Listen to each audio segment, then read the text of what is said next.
Subscribe and share my channel Sudarsana. శ్రీమాత్రే నమః. శ్రీ గురుభ్యో నమః. శ్రీమద్దేవి భాగవతము 9వ స్కందము. తులసికి స్వప్నమునందు శంఖచూడు దర్శనమిచ్చుట. శంఖచూడునితో తులసి యొక్క వివాహమునకు వారిరువురిని బ్రహ్మదేవుడు ఆదేశించుట. శంఖచూడు చెప్తున్నాడు, దేవి, నీవు చెప్పినది అసత్యము కాదు, కానీ ఇప్పుడు నేను సత్యాసత్యములతో కలిసిన కొన్ని మాటలను చెప్తాను, దయచేసి వినుము.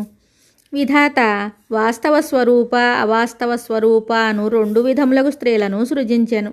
ఇరువురు ఒకే విధముగా మనోహరముగా ఉంటారు, కానీ ఒకరిని కొనియాడుదురు, ఇంకొకరిని నిందింతురు. లక్ష్మి, సరస్వతి, దుర్గా, సావిత్రి, రాధిక ఈ 5 దేవీమణులు సృష్టి సూత్రములు, సృష్టికి మూల కారణములు. ఈ ఆద్యాదేవీమణుల ప్రాదుర్భావమునకు ప్రయోజనము కేవలము సృష్టి జరుపుటయే. వీరి అంశలతో ప్రకటితులైన గంగా మొదలగు దేవీమణులను వాస్తవ రూపలని కొనియాడుదురు. వీరిని శ్రేష్ఠులునుగా పరిగణించెదరు. వీరు యశోరూపలు, సకల శుభములకు తల్లులు. శతరూప, దేవహూతి, స్వధ, స్వాహ, దక్షిణ, ఛాయావతి, రోహిణి, వరుణాని, శచి, కుబేరుని భార్య, అదితి, దితి, లోపాముద్ర, అనసూయ, కోటివి, తులసి, అహల్య, అరుంధతి, మేన, తార, మండోదరి, దమయంతి, వేదవతి, గంగ, మనస, పుష్టి, తుష్టి, స్మృతి, మేధ, కాళిక, వసుంధర, షష్ఠి, మంగళచండి, ధర్మపత్ని, మూర్తి, స్వస్తి, శ్రద్ధ, శాంతి, కాంతి, క్షమ, నిద్ర, తంద్ర, క్షుధ, పిపాస, సంధ్య, దివ, రాత్రి, సంపత్తి, ధృతి, కీర్తి, క్రియ, శోభ, ప్రభ, శివ. స్త్రీరూపమున ఈ దేవీమణులు ప్రతి యుగమునందు ఉత్తములుగా భావింపబడుదురు. జగదంబ కళ యొక్క కళాంశము నుండి జన్మించిన స్వర్గమునందలి దివ్య అప్సరలు అప్రశస్తులుగా భావింపబడుదురు. అఖిల విశ్వమునందు వీరు కొలటలుగా విఖ్యాతలయ్యారు. స్త్రీలకు సత్వప్రధాన రూపము సముచితమైనది, అది వారికి ఉత్తమముగా భావింపబడును. విశ్వమునందు ఈ సాధ్వీరూప స్త్రీలు ప్రశంసింపబడ్డారు. వీరిని వాస్తవ రూపలుగా విద్వాంసులు చెప్పారు. రజోరూప, తమోరూప భేదకళలతో అనేక విధములగు స్త్రీలు ప్రసిద్ధులు. రజోగుణ అంశము ప్రధానముగా కలవారు మధ్యమ శ్రేణికి చెందినవారు. భోగులయందు నిత్యస్పృహ కలిగి ఉంటారు. సుఖభోగములకు వశలైవారు సదా తమ కార్యములందు నిరతులై ఉంటారు. కపటము, మోహము అనేది 2 దుర్గుణములు వీరి యందు నివసిస్తాయి. ఎప్పుడునూ వీరు ధర్మము యొక్క అర్థమును యథార్థముగా పాటించరు. అందువలన రజోరూప ప్రధాన స్త్రీలయందు సాధ్వీతనము అసంభవమగును. విద్వాంసులు వీరిని మధ్యమ రూపలని చెప్తారు. తమోరూప స్త్రీలు నివారించనలవి కానివారు. విజ్ఞులు వీరిని అధములని చెప్తారు. దేవి, నీవు చెప్పిన సద్ అసద్ విచారములు గల ఉత్తమ కుల పురుషులు జనసంచారము లేని, జలము లేని లేక ఏకాంత స్థలములందు పరస్త్రీతో ఏ విధముగాను సంభాషింపరు. అది సముచితమే. నేను కూడా దీనిని అంగీకరిస్తాను. కానీ శోభనాంగి, నేను ఇప్పుడు బ్రహ్మ ఆజ్ఞానుసారమే నీ కార్యసాధనకై నీ దగ్గరకు వచ్చి తిని గాంధర్వ వివాహ విధానమును అనుసరించి నిన్ను నా సహధర్మచారిణిగా చేసుకొందును. దేవతలలో అలజడిని సృష్టించు శంఖచూడుడను నేనే. ధనువంశమునందు నేను జన్మించి తిని పూర్వజన్మమునందు శ్రీహరి వెంట ఉండేడివాడను. ఆ స్వామి అంశయే నేను. సుధాముడను పేరుగల గోపకుడను. సుప్రసిద్ధులైన 8 గోపకులు భగవంతునకు స్వయముగా పార్షదులు. వారిలో నేను ఒకడను. దేవి రాధిక శాపమున ఇప్పుడు నేను దానవేంద్రుడనైతిని. భగవంతుడగు శ్రీకృష్ణ మంత్రము నాకు ఇష్టమైనది. అందువలన పూర్వజన్మ విషయములను నేను ఎరుగుదును. నీవు కూడా ఇంతకు ముందు జన్మలో శ్రీకృష్ణుని చెంత ఉండేడి తులసివి. దీనిని తెలుసుకొని యోగ్యత నీకును ప్రాప్తించినది. నీవు భారతదేశమునందు జన్మించుటకు ప్రముఖ కారణము శ్రీరాధ యొక్క రోషమే. మునివరా, ఇట్లు పలికి శంఖచూడు మౌనమును వహించెను. అప్పుడు తులసి అతనితో ఇలా చెప్పడం ప్రారంభించింది. తులసి ఆ సమయమున ప్రసన్నురాలై ఉండెను. ఆమె ముఖమున చిరునగవు తొణికిసలాడుచుండెను. తులసి చెప్తోంది, కాంతుడా, ఈ విధమైన సద్విచార సంపన్నుడైన విజ్ఞపురుషుడే విశ్వమునందు సదా ప్రశంసితుడగును.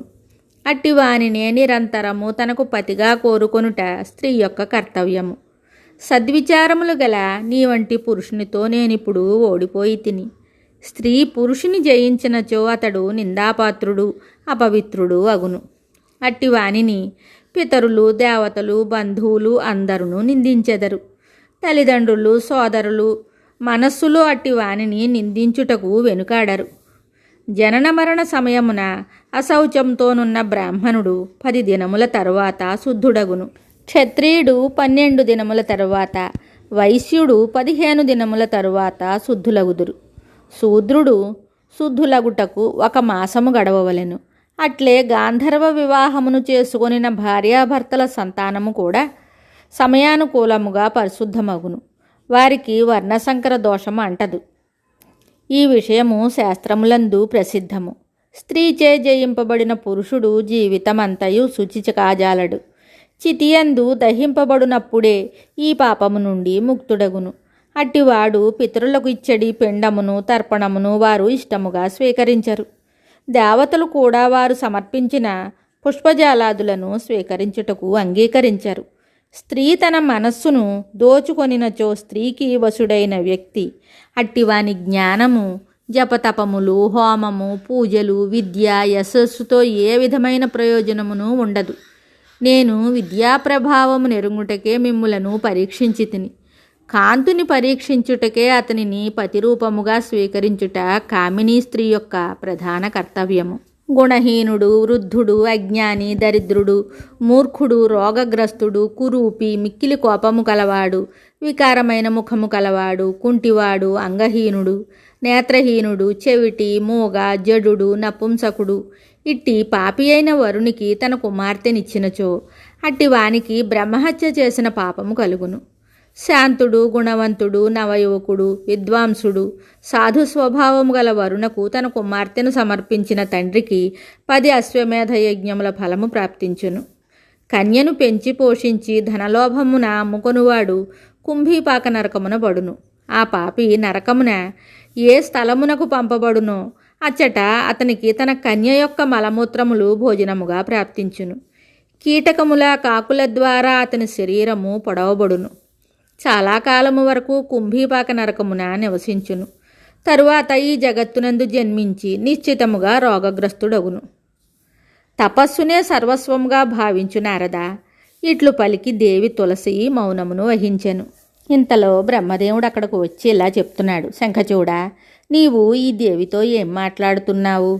ఇప్పుడు నీవు గంధర్వ వివాహ నియమానుగుణముగా ఈమెను పత్నిగా స్వీకరింపుము. ఇప్పుడు ఇది నీ పరమ కర్తవ్యము.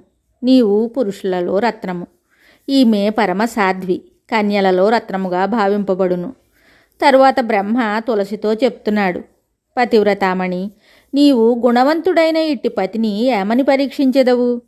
దేవతలను, దానవులను, అసురులను అందరినీ అణగద్రొక్కు శక్తి ఇతనిలో ఉంది. భగవంతుడగు నారాయణుని వద్ద లక్ష్మి, శ్రీకృష్ణుని చెంత రాధిక, నా దగ్గర సావిత్రి, భగవంతుడగు వరాహస్వామి వద్ద పృథివీ, యజ్ఞుని చెంత దక్షిణ, అత్రి వద్ద అనసూయ, నలుని దగ్గర దమయంతి, చంద్రుని చెంత రోహిణి, కామదేవుని చేరువ రతి, కశ్యపుని వద్ద అదితి, వశిష్ఠుని చెంత అరుంధతి, గౌతముని చేరువ అహల్య, కర్ధముని చెంత దేవహూతి, బృహస్పతి వద్ద తార, మనువు చెంత శతరూప, అగ్ని వద్ద స్వాహాదేవి, ఇంద్రుని చెంత శచీదేవి, గణేశుని చేరువ పుష్టి, స్కందుని వద్ద దేవసేన, ధర్ముని దగ్గర సాధ్వీమూర్తి పత్నుల రూపమున శోభిల్లుచున్నారు. అట్లే నీవు కూడా ఈ శంఖచూడునకు సౌభాగ్యవతివగు ప్రియురాలివి కమ్ము. దీని తరువాత నీవు మరలా గోలోకమున భగవంతుడగు శ్రీకృష్ణుని దగ్గరకు వెళ్ళెదవు. ఈ శంఖచూడు కూడా శరీరమును విడిచి తరువాత వైకుంఠమునకు వెళ్ళును. చతుర్భుజ భగవానుడగు విష్ణువునందు లీనమగును. శుభం. Subscribe and share my channel Sudarsana.